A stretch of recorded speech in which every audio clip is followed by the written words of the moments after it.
Hello, everybody, and welcome back to another episode of Extra Time, the U.S. Men's National Team Soccer Podcast. I'm Tim, and we got a guest back this week. We brought somebody back to the podcast. We finally got him in here. You're going to have to stick around to see who that is. On this episode, we are going to talk about the Nations League results. We're going to talk about some of the games that are coming up tonight and the implications of those games. We're going to talk about the United States thrashing Jamaica. We're going to discuss a little bit about Pochettinno's impact on this team, and we're going to lay out some of our predictions going forward. All of that is coming up as we head into Extra Time.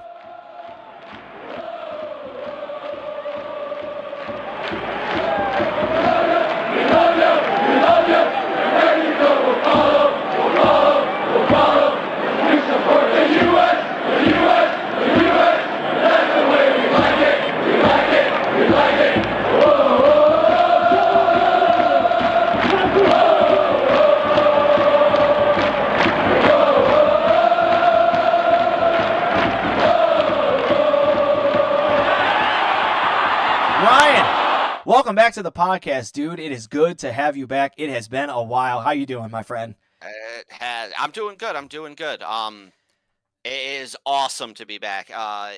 It's been tough, schedules and everything, and obviously, I don't really want to come on and talk about how the men are playing if I didn't get to watch the men play games and like my schedule and their schedule and not being able to find the games on TV or streaming services. It's just right. And this is the thing is it's crazy. It's been tough. And I when I explained to the viewers before the direction the podcast was going, and I talked about the changes I made in the background, it just hadn't occurred to me because you and I hadn't gotten a chance to talk a lot that you were in the same boat as probably lots of other people. And that is you just couldn't get a hold of the games, right? You go to watch the game and it's on TNT, but TNT is not on cable and you need a subscription. And then you got to, the next game's on Paramount Plus and the next game's on Peacock and then the next game's in Spanish. And it's like, yep. You know what I mean? So like it's been a struggle. It has been a struggle. Yeah. But it's good. It's good to be here. It is. It's good to have you back. Talking to myself the whole time is difficult. It's certainly a lot more fun to chat with another person and get other ideas going back and forth. And speaking of that, one of the things you and I were able to do recently, you've been following a lot more of the Nations League results than I have. Could you give us a breakdown here? Talk to us about what's been going on around the Nations League, what games have kind of caught your eye, and what are some of the more important games that are happening right now? I know you literally, as I was transitioning over, you just gave an update to the Canada game that's happening right now, correct? Correct. So Canada is leading 2-0 in their game today as we record this. So they're up 3-0 in aggregate. Okay, so much for Suriname sneaking out a... Yeah. Because that 1-0 result that they had, or that Canada had... Correct. I mean, Jesse Marsh must have been sweating, right? Other than that, most of the other league games that are the smaller island nations and stuff are either really close games or absolute just annihilations, right? Like, to put it in perspective, Antigua, Barbuda, and Dominica tied today, 0-0. Okay. Right? Right. Close game. The other game today was Dominican Republic and Bermuda. That ended 6-1. Yep. Well, and what was it when the Dominican Republic played Dominica? That game wasn't close either. No, that was 6-1 as well. But Guadalupe beat the Cayman Islands 6-0. Yep. Right? But then you have Belize playing French Guiana and it ends 2-1. Yep. So some of the games were close and some of them were just not even close. The one game that I was excited to be able to watch a little bit of the first game and then the highlights of the second is the Panama-Costa Rica aggregate. The leg 1 and leg 2. I think the first game, Panama outplayed Costa Rica and rightfully comes away with a 1-0 win. Mm-hmm. I think the second game, Costa Rica outplays Panama, unfortunately can't get the win, so lose overall in the aggregate because they tie 2-2. Correct. And I agree with you. I watched the highlights to that game, and it really felt like Costa Rica just dominated Panama. Yep. And it hurt as an American because they get on. Yep. It was just say because we lost to Panama in Copa America. So it just hurt. Tim Weah I know Tim Weah lost it for us. But to watch him, Costa Rica, unfortunately, only has themselves to blame, right? They draw a penalty kick really early. They can't convert it. It's not a great attempt. Nope. They have a couple goals scored that, probably rightfully are taken back because of VAR. I know one of them was definitely correct. The other one, you maybe have a little bit more argument in it. But for the most part, I agree with both of the calls. I think it's unfortunate, but that's the Correct. actual result, right? And if that game is played in any other island nation, they don't have VAR. Correct. So Yep. those goals count. Yep. Right? So it is, and because that's what's tough. because they're more of a bigger nation in CONCACAF, they have the VAR, so it overturns it. Now, granted, I know it's in Panama, not Costa Rica, but Right. But, I mean, still. Costa Rica striker, I can't remember that dude's name. I mean, could have had 4 goals. Right? I think he had Hernandez, I think. He had 2. Martinez. He had 2, and then, at least one other was taken back. He should have had another 3. one. He should have had 3. 2 were taken away. Okay. I was going to say, because he did, yeah. So, what I will say about that is, Panama plays, I believe, the winner of Mexico-Honduras. Is that what we said? Yeah, it should be. It's looking like now it's going to be the United States against Canada, and we're going to see, yes, we're going to see Panama playing the winner of Honduras, the Mexico. winner of Honduras. Which, talk to us Correct. about that. Talk to us about what's going on there. Well, before we get to that, let me go to what I wanted to say about Panama. Okay. Their second best defender is out for that game because he's an idiot. That seems to be a recurring theme in CONCACAF. I don't know if you saw the challenge. I did not. I did not see the challenge. So it's a ball gets played over the top, and the right back for Panama goes to kick the ball out of the air, misses completely because the Costa Rica guy has already played it, and basically catches him right here with his foot. Mm-hmm. Right? Almost it hits him in the face. He's the only man back. And that's the challenge you're going to throw? Oh, I did see that. And then they had to play the final 10 minutes. Yes. Down a player. Yes, I did see that challenge. And what are you Right. What I get that you're the last man back. You're trying to make a defensive play. But when you swing at a ball that's head level with your foot, you better be sure there's nobody around and that you're winning that ball. And isn't that how the opening of that game was? Didn't he make the exact same tackle and they drew the penalty kick? No, the penalty maybe kick maybe it was another game because somebody did that exact same thing. They just wound up and ripped this dude, and it was that. But he wounds up and rips him at the ankles. Okay. It actually generally looked like he was trying to play the ball, but you could kind of tell he wasn't. Yeah, and this one there was no chance.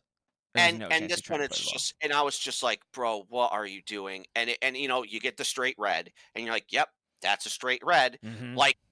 In the St. Kitts and Nevis game against Cuba, they also get a red card. What does the guy do? Cuba guy gets the ball. St. Kitts and Nevis guy goes to put pressure on him from behind. Cuba guy gets rid of the ball. What does the St. Kitts guy do? Just full kick, cleans the man out a second and a half after the ball's been played. Mm-hmm. I get it. You're losing 4-0. It's frustrating. Right. You still don't do that. Correct. Exactly. At that point, you got to have some dignity and respect for the other team. You can take the L's for yourself, but you got to keep your emotions in check, if not just for the respect of the game. Correct. So going back to that, Panama now has to play the winner of Mexico-Honduras down their second best, in my opinion, their second best defender. Mm-hmm. Jamaica had to play down their second best defender against us in the second game, and it hurt them a lot in the first half. You could see it. It did. So that being said, Mexico needs a game tonight. They can't go out there and just get a 1-0 win or a 2-0 win. They have to go out there and win by 3. True. Otherwise, actually, because two goals is going to take them to penalty kicks. Yep, and if they win 3-1, they Honduras lose. advances. Yes. Yeah, and that's something that we should state. If you're not familiar with this, the way that aggregate games work, when you each play two games, a leg, one home and one away, is the first tiebreaker is away goals. So if the results are identical, that means that you have the exact same sets of away goals, right? So if you win 1-0 and they win 1-0, it's actually the same. But in this case, because Honduras won at home 2-0. Mexico needs at least 2 goals. And if they were to win 2-0, we would see an actual aggregate draw. But if, like Ryan was saying, if Mexico wins 3-1, then both results are a win. But when they go to the first tiebreaker, Honduras has more away goals than Mexico does. And so Honduras will go through. Yes. So that means if Honduras can get 1 goal, Mexico needs 4, correct? Yes. Which that's so. What do you expect Correct. to see? What do you expect to see in this game tonight? That's kicking off in like an hour. And that's the thing. I expect to see a Mexico come out guns blazing, and I would expect Mexico to probably score within the first 10 minutes because they're gonna need to. Mm-hmm. Right. That being said, I also see a Honduras that goes out trying to get a goal because they know if they score, Mexico needs 4. Right. And that if Honduras gets a goal, they basically put this thing to bed. Right? Like they need 4. And 4 is not unheard of. Mexico could easily do it, especially in Mexico. But I think it'll be interesting to see what the score is at halftime. If it's 1-0 Mexico, 0-0, even 1-1, I think Mexico might be toast. Right. And I also think I don't think that this Mexico side is a team that can pull that off. I think Mexico in the past has been a team that could easily rack up 3 to 4 goals and had earned their title as kings of CONCACAF. Yes, CONCACAF has gotten better, and the teams that we play with are better. The players are playing overseas, are playing in European leagues. The MLS has gotten a lot better. I don't see this Mexico side, even at home, being a team that's going to put up a 3-0 result against Honduras. Correct. Now, I could be wrong, but I just don't see that. But they don't need to put up a 3-0. They only need to put up 2-0. True. But if they put up a 2-0, then they'll advance to kicks potentially, and they're going to have to win it there. Correct. So if Mexico wants to avoid, any kind of shenanigans, which CONCACAF is filled with shenanigans, they're going to need 3. And 3 is a tough ask, even at home against the Honduras side that, is going to be parking the bus. And if they get to halftime, even if it's just 1-0 at halftime. Correct. Like 2-0 at halftime, I mean, they're really going to be digging their heels in because then their coach has to tactically make up their mind, right? Like, do we go get another one and then park it? Do we do it? But, man, if you go into halftime 0-0 or 1-0, I mean, you're making defensive substitutions. I don't even know if that lone striker's really hanging out up there that high. And you are just, and it's going to get chippy. It's going to get dirty. They're going to get under the Mexico players' skins. Like, I feel for the referee in this game, and I feel for the fans because that there's going to be some chanting, or at least a risk of chanting, right?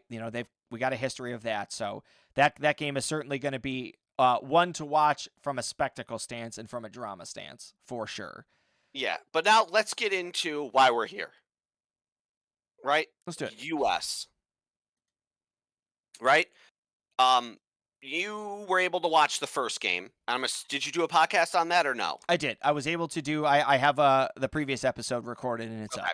So I'll have to take a look at that to see what your thoughts on, because I didn't get to see the game, which was unfortunate.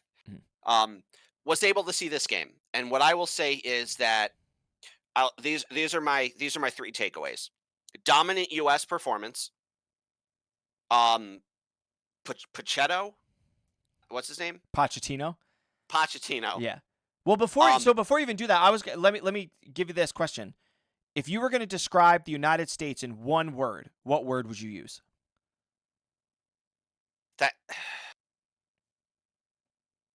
Decisive. That's so crazy because that's the word that I wrote down. Okay, I wrote down the word decisive, and I texted it to my friend Joe. So my 3 takeaways: a dominant performance from the U.S.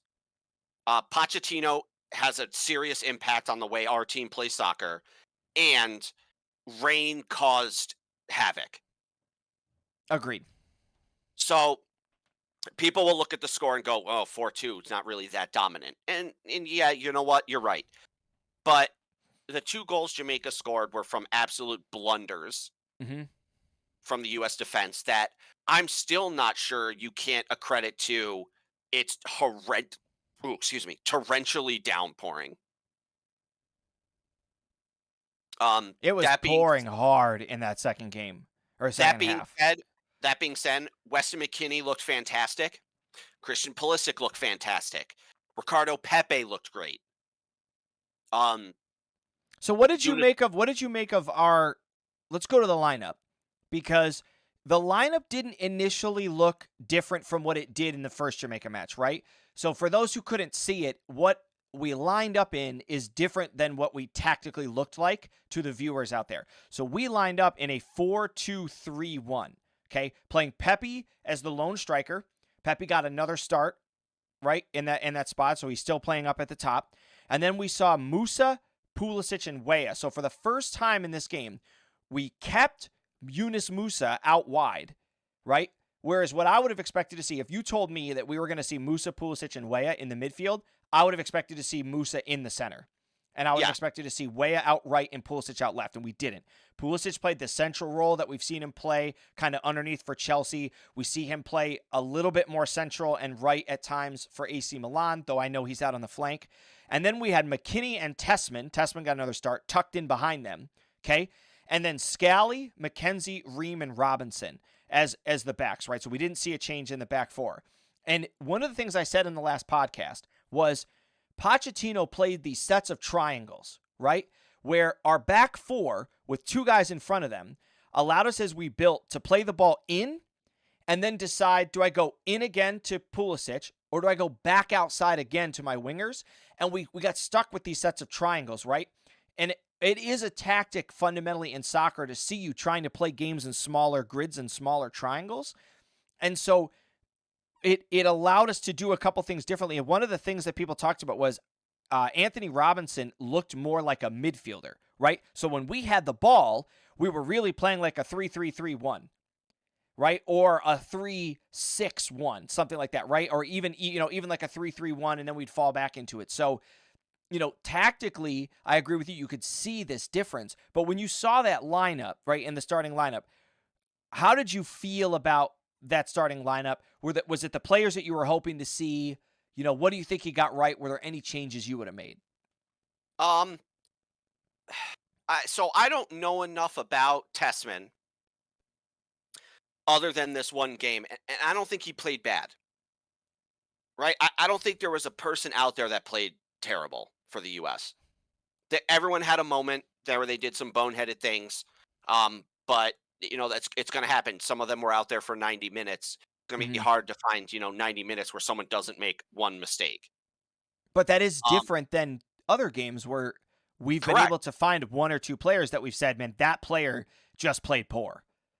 Correct. I do like, and this goes back to the Pochettinno having an impact on the way we play. I like that we were not a 4-3-3. Correct. And that's something the U.S. has always played. It's our default. It's what we always do. 4-3-3, 4-3-3. Doesn't matter who we're playing. 4-3-3, 4-3-3. The only time it switched was that game against Iran in the World Cup where we dropped to a 5-3-2 because we were winning 1-0. Like it's stupid. I get it. It your guys feel comfortable playing that, but it doesn't work against everybody. So I actually have a question regarding that, and I thought about this as I was listening to Pochettinno's interview at the end of it. Do you get this impression, and this might be, my tinfoil hat moment, that maybe Greg Berhalter hadn't actually convinced us which the tactics to play during that World Cup? Because after the World Cup, we continued to play the same formation, like you said, and the tactics just became more solidified, and it felt like it got more stale, right? I think back to that England game in the World Cup. That was incredible. And we didn't go uphill from there. We went downhill from there. And so I almost had this thought that, had Berhalter just failed to get his tactics across until afterwards, and then the tactics just backfired. I think a 4-3-3 against England, who relies heavily on their midfield, is a good strategy because and it prevents England from being able to do things, so it works well. Against a team like Argentina, where they're a lot better on the flanks and up front, it's not going to work. It's not it might. I'm not saying it's never going to work, but it's probably not what you want to run against them. And we didn't have a head coach that would switch. it didn't matter who we were going up against. It was a 4-3-3. How we played that in that 4-3-3 might have changed. Like, Right. hey, let's focus more outside than inside, blah, like, any of that stuff. But with what Pochettinno has done is it has given much more options, Right. like you said. And does it give you hope that we'll continue to play different formations against different teams?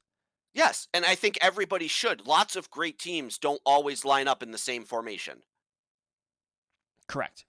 And it depends on who you're playing against. And oh, Canada's up 3-0, by the way. Canada's up 3-0. Well, because I believe in one of the friendlies we played when Pochettino first came in, we played like two strikers.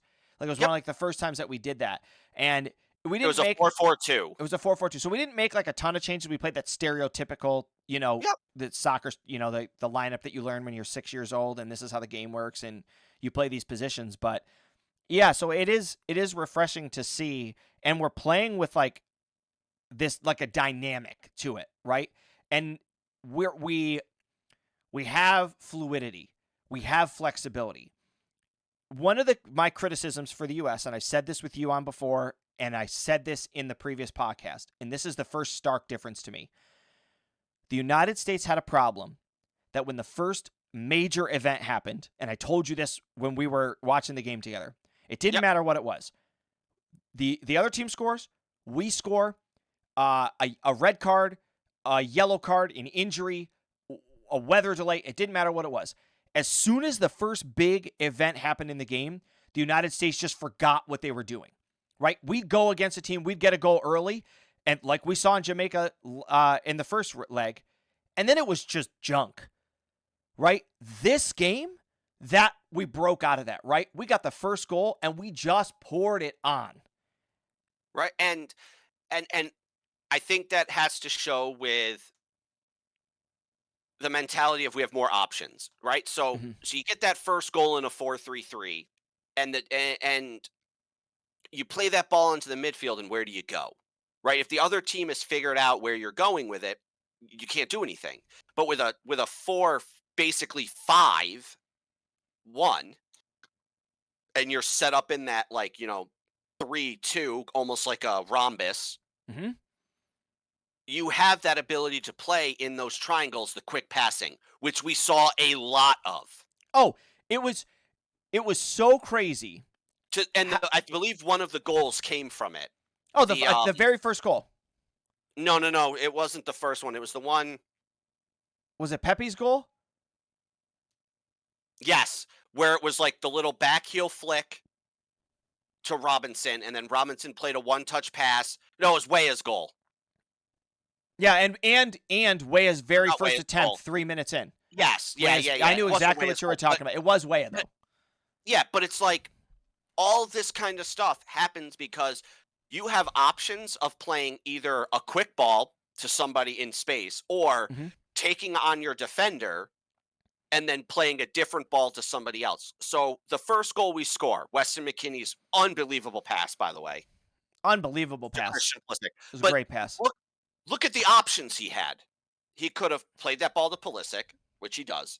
He could play the ball to Pepi, who's making a run. He could go back inside to Musa or Weah, because he has those. Or he can go all the way back to Scally or, McKenzie. Correct. Right? That's like 7 options. And it speaks more to the decisiveness, that word that you and I both picked.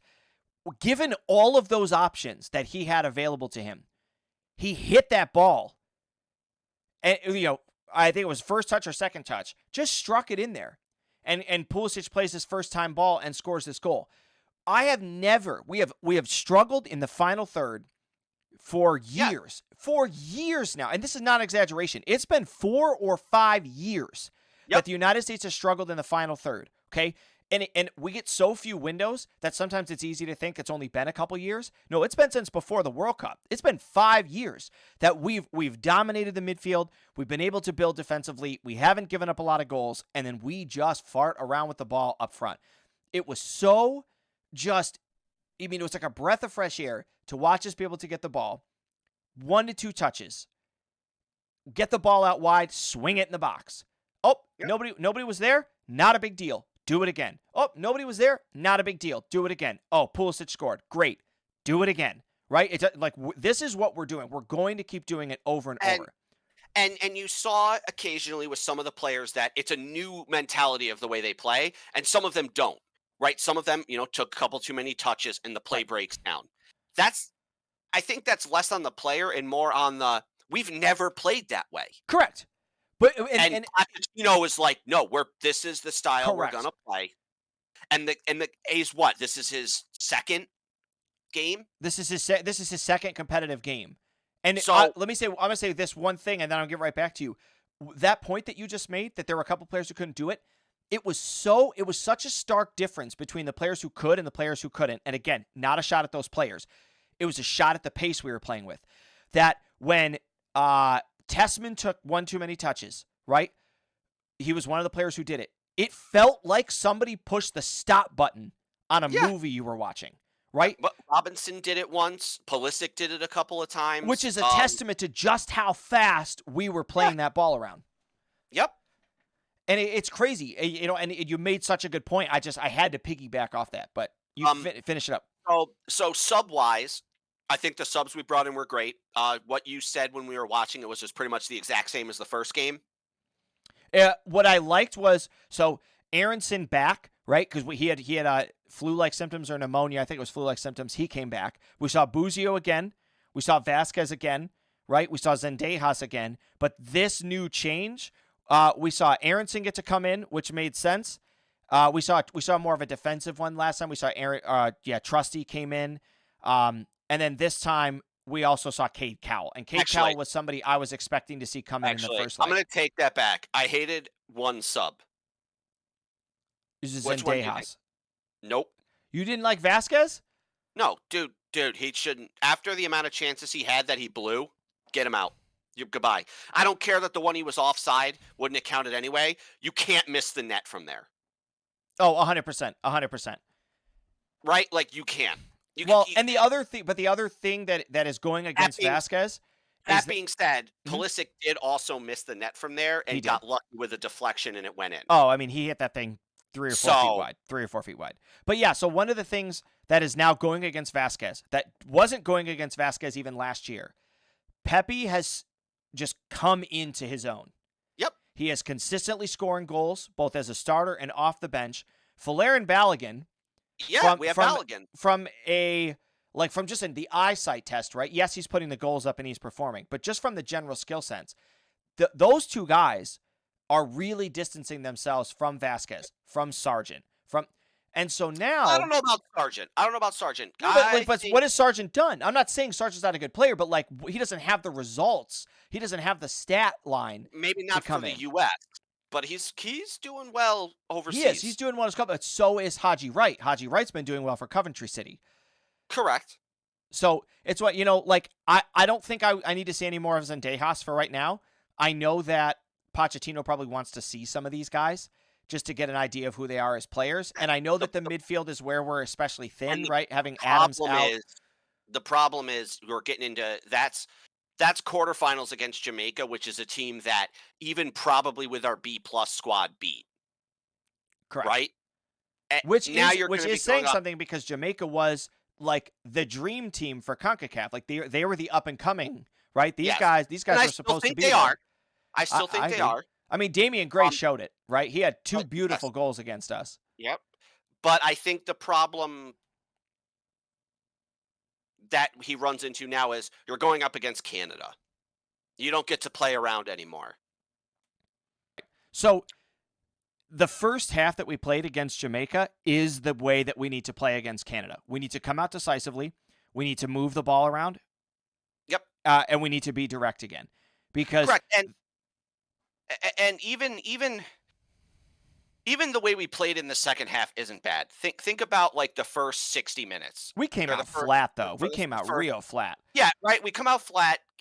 Jamaica scores, right? But what did the U.S. do? Oh, we just turned around and punched them back.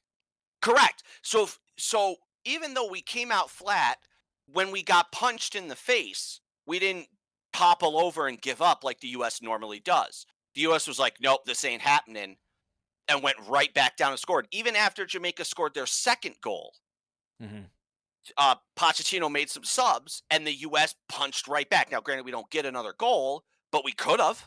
Right. Right? Well, and that's the thing So, that you were expecting too. When we make that second set of subs, I mean, you really can't be sad at that point because you've scored your fourth goal. The game is over. You've won. Right? It's a win at that point. yes. You're not pressing. 'Cause So even the if- fact even that if Jamaica has the scored- momentum at that point, correct, Yeah. right? Jamaica's going to have the momentum. We're going to make defensive subs. We're going to have, Vasquez theoretically could have had at least one, right? Like we could have been up. We could have won that game 5 or 6-2. And Even more if you count, Weah hitting the post early. Right. And we just kind of, parked it and parked the bus. Yeah. But so But yeah, so going forward, now granted, one of Canada's goals got taken back, so it must not have counted. So it's still only 2-0 at half, Mhm. not 3. So Suriname technically still has a chance. well, I know we talked about it a little bit, but how much of this game do you think was a result of just the players being more free and relieved of their previous coach? And how much of this do you think was an actual result of Pochettinno, of the work that he's done at training camp and the influence he's had on these players? I think it's less what he's done at training camp and more the style he wants to play. Okay. I think the style he wants to play. One of the biggest criticisms people had for Greg Berhalter was he wasn't maximizing our talent. Agreed. Right? And people are like, he's got all of this talent. He's not doing anything with it. Why is he not doing anything with it? I think the style that Pochettinno is playing maximizes that. Do you think where do you think a player like Tyler Adams goes if he makes it back into the lineup? Where do you think a player like Serginho Dest goes if they make it back into the lineup? Because it would be remiss of us not to mention that there is a lot of talent still waiting in the wings for U.S. soccer if they're able to come back out of these injuries and if they're able to get to full recovery. So if I had to look at if we have a full healthy lineup, this is who I'm playing. I'm playing Robinson on the left, Tim Ream, McKenzie, Scally. So you're not going to play Miles Robinson in that central spot. Not after the way I've seen McKenzie play so far. Okay. I like him, but that could be a sub, like if needed, right? I think if we still play the 4-2-3, yes, 1, give it to us as if this is what we're doing. 4-2-3-1. I think the two are McKinney and Adams. Okay. I think you then go Weah on the left, Pulisic Weah on the right, Pulisic on the left, Gio Reyna in the middle. And then Florian Balogun up top. And you're sitting. Ooh. Okay. Who am I sitting that you think starts? Well, no. I think that this is like Other an than exciting Pepi. conversation. Pepi, I think Pepi or Balogun, it's a toss up there. But So I think just this is an pick exciting Balogun. conversation, right? Because now you're looking at going. You have a Ricardo Pepi who can come on and is going to put up results. You have a Yunus Musa who consistently is starting. Right, and now you have Serginho Dest who can come on and make an impact and can come on.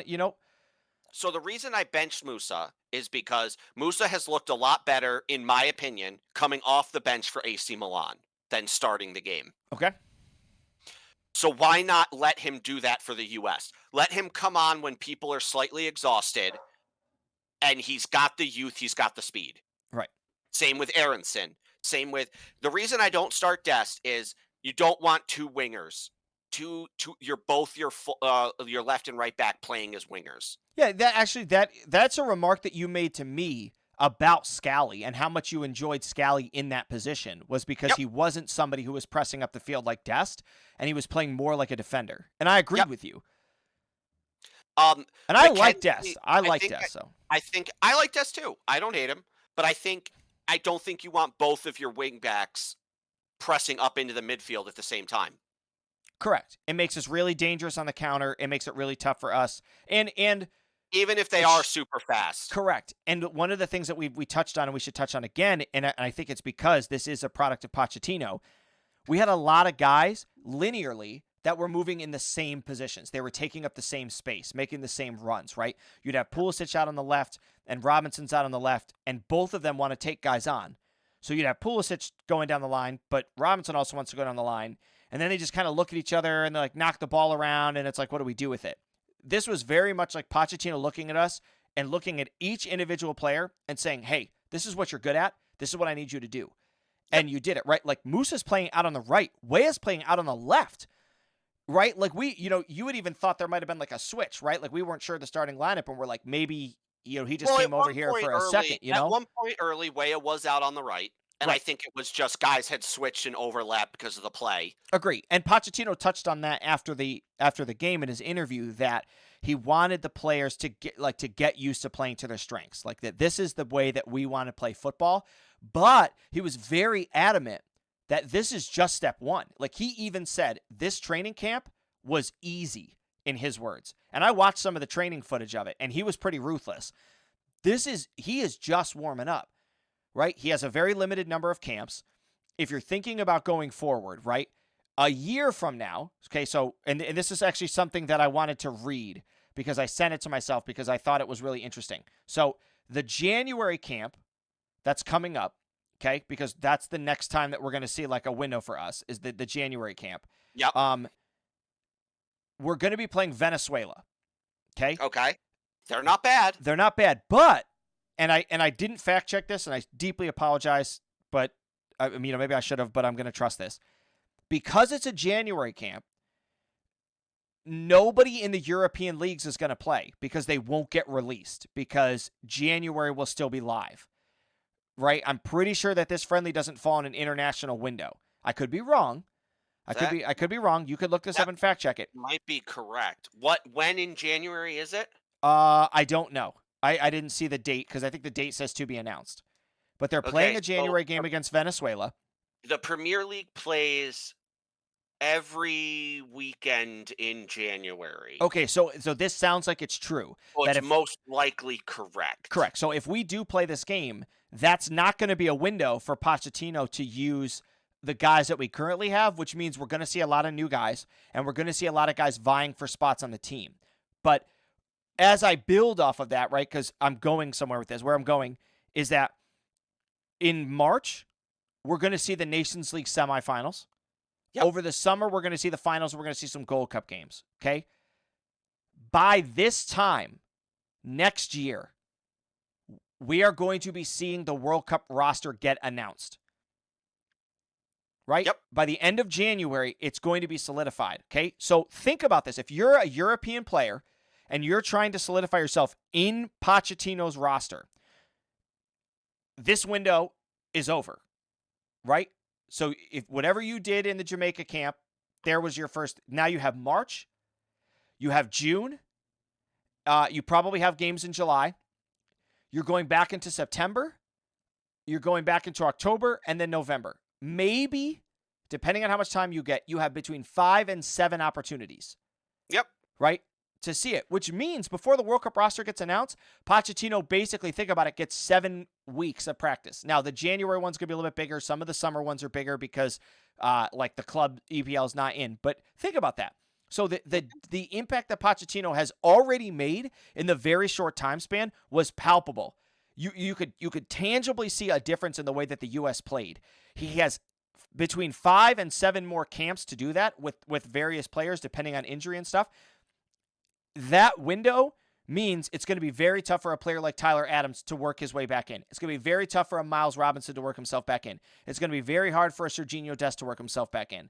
And so I agree with you that it's better to go, let's get the players we know who can come off the bench and keep them coming off the bench and keep the studs that we have on the field because we can't take any chances. Yeah, and that being said, friendlies, that's what friendlies are for. See guys that aren't necessarily on the starting roster, see how they play. So I think it might be nice to see that one in January with a bunch of guys that aren't European based that, giving it a whirl, see what they can do against a team that's not terrible. Now, granted, I don't know how good Venezuela is without their European based players. Right. I mean, probably in a similar boat. But yeah, so that'll be a nice friendly. But so let's get to. Well, just here, quick couple questions. Yeah. Let's look at some of the players that we had. So you said that Mark McKenzie, you earned your respect. You'd start him again. Yeah, I think he did fine. Okay. Gianluca Buzio, still coming off the bench? Yeah, I would still bring him in off the bench. Okay, Cade Cowell. Because that first trip that he had up the line, man, he torched that dude, and he played a ball in the box. And I think if he had just taken like a deep breath before he hit that ball, I think we could have scored off of it. And it's a different Cade Cowell than I saw. He came out with a purpose. He came out with a passion and a direction. You think that he comes off the bench again? Here's my subs. Here's my 5 subs. Balogun comes out for Pepi. Mm-hmm. Yunus Musa comes in for either Weah or probably Weah. Aronson comes in for McKinney or Adams. Buzio comes in for the other one. That's what, 4 subs? How do you feel? Are you bringing in Richards? Do you feel like Richards is vying for a spot? Is he competing for anything? I don't know, man. Brandon Vasquez, we're thinking, is probably out, right? He's going to be at best a 4th string striker, right? Because theoretically, Josh Sargent's going to work himself back in, and then at that point, you don't need it. You're not even going to take him, really. He's not coming with you. That might be the only other person. I might bring Sargent in for Pulisic and just play like a... Right, because we still have a Reyna, right? Like, if Reyna can get himself, which Borussia Dortmund said he's probably still, I think he's still 5 weeks out now. Based on the timeline, 4 or 5 weeks out. But anyway, so noticeable difference with Pochettinno. So let's look at going forward, right? Mexico's going to play in about a half an hour. Yeah. Right? And it's anybody's game at this point, right? It theoretically, could be.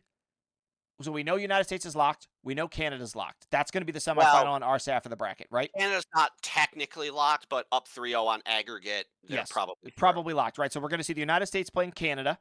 We're going to do our 2. And then we're going to see... no, it's not 2. It's just 1 game. Oh, it's just 1 game? Final. Yep. Okay, where's it? Is it in the United States? Yes. I believe the games... I believe the finals... I'm not sure... See, for some reason, I thought it was 2.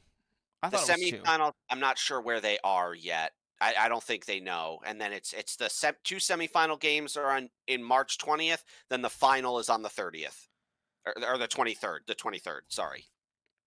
Okay, so the next window is going to have both games. Yeah, March 20th is the semifinals. Then the 23rd is the final. Gotcha. Okay. So there is no chance for a screw-up now. You can't have that slightly bad game and then bounce back and crush your opponent, right? Correct. Yeah, you can't see that at all. If Mexico-Honduras happened, Mexico's done. Right. So realistically speaking, if I was picking the brackets, it would be US, Canada, Panama, Mexico. I think Mexico is going to get through. You think Mexico's going to get through? Yep.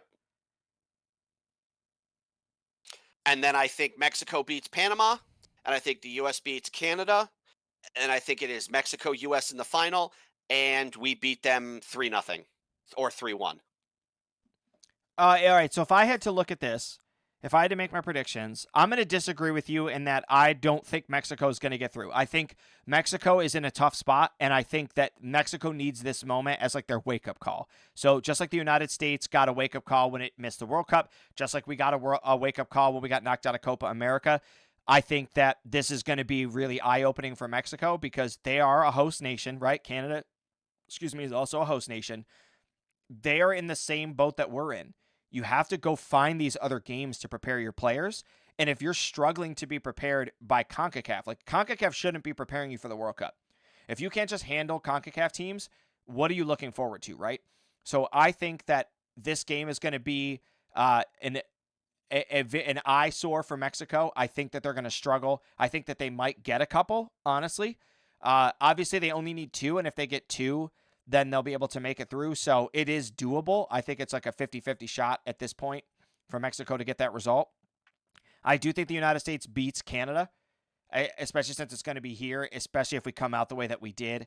I think that Canada's had our number for a long time, and it's time to change that. It's time to play with a decision. I would say Jesse Marsch had it easy going against Berhalter because he, like you said, we did the same thing every time, and we never changed it up. And Canada's previous coach had that figured out, and Jesse Marsch still had it figured out. Everything has changed now. I think if Honduras wins or Mexico, whichever one it is, they're going to be the team who beats Panama. Okay, I just think Panama's I don't been. think Honduras beats Panama. I don't know if they beat Mexico. It's certainly going to be more exciting. But I do agree with you that I think the United States should be able to win this one. It's going to take, another 3-4 goal game for us to do it. But I don't see any reason now why the United States can't just, cruise this through. And what I will say from like the media stance, if Honduras wins and it's Panama, Honduras on the other side, you know that the media is going to be saying the United States has a clean road to another championship. You just have to beat Canada, and if you can knock Canada off, it should be an easy way through, which is a terrible mentality to have because it's how we've lost before, but you know that that's what we're going to be hearing. Correct, because Panama's not a bad team. No, neither is Honduras. They're consistently in the top World Cup qualifying bracket. Mm-hmm. They're not, I mean, granted, in the grand scheme of the world, yeah, okay, they're not great. But in CONCACAF, with CONCACAF rules, they are. Right. And as much as I would love to say, oh, sweet, Honduras makes it to the finals, let's do it. This might be Honduras's first ever Nations League final in 100 years kind of thing. Mm-hmm. You're telling me they're not playing for something? No, they're playing for, and that's why I think that they're really going to just park this thing. It's going to be a rowdy game. It's going to be a sloppy game. They're going to be digging their heels in. They're going to be choppy. It's going to be chippy. And if they can get under Mexico's skin early in those first 10, 15 minutes, and they can get the game to be played with emotions instead of skill, I think that Honduras has a very real chance. Mm-hmm. But we'll see. We'll see. All right, so the next set of games that the United States is going to be playing is going to be in March, I believe, for this. We're going to obviously have the January window. There's going to be a friendly there with Venezuela. We'll see if we can confirm that later on. So you will hear from us. But no, it looks confirmed when I was looking, and it does also say that it's going to be in Fort Lauderdale, Florida. It's not on a FIFA international break, so teams will be without most of their European-based regulars. All right. Well, I don't know if we'll get a chance to see that game. Ryan, I don't know when we're going to get you back, but it has been an absolute pleasure to get you back on here. We're going to have to try to do everything we can in every game that we get a chance to watch because this was a lot of fun. We appreciate everybody tuning in. And, just if you like this, if you enjoy the content, hit that like button, hit that subscribe button. It helps us grow the channel. It helps us to engage with you guys. We really appreciate all the comments and everybody who's been engaging. We're slowly growing, and we just hope to continue doing it, although it is tough to grow the channel when it's tough for fans to watch the game. So, US Soccer, if you're listening, figure this out. I can't subscribe to 15 things to watch the team that I love. So, anyway, until then, let's go red, white, and blue, and we'll catch you guys on the next one.